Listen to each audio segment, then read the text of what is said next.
জলের ফর্মুলা কি? H2O। এবার এর মধ্যে দিচ্ছি হচ্ছে হলুদ গুঁড়ো। আর একটু আগে বললাম হলুদ গুঁড়ো কি কম্পাউন্ড? Turmeric compound. ওকে, মানে নিউট্রাল কম্পাউন্ড। এই যে হলুদ গুঁড়ো এবার দিয়ে দিলাম, ঠিক আছে? দেখ, এবার এটাকে হচ্ছে ভালো করে মিক্সড করে দিলাম। তাহলে মিক্সড করে দিলাম, তাহলে কী বললাম? টারমারিক কম্পাউন্ড, না অ্যাসিডিক না বেসিক, মানে কী হচ্ছে প্রসম কম্পাউন্ড। এবার এর মধ্যে যদি বাইরে থেকে সার্ফও অ্যাড করি, এই যে সার্ফও, ঠিক আছে, এটা হচ্ছে বেসিক কম্পাউন্ড, তাহলে তোটা বেস হয়ে যাবে। ওকে, দেখ এর কালারটা পুরো লাল হয়ে যাবে। তাহলে দেখ কালার চেঞ্জ হয়ে গেল না? আরও চেঞ্জ হবে। দেখ কী হয়ে গেল, এবার দিয়ে দে, তাহলে পুরো রেড হয়ে যাবে।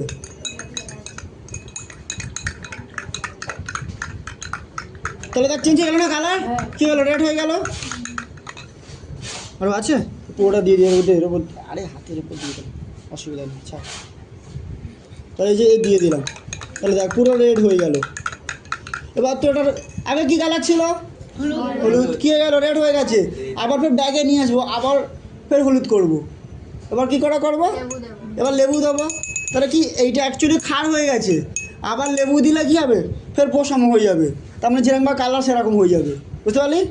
এই দেখ,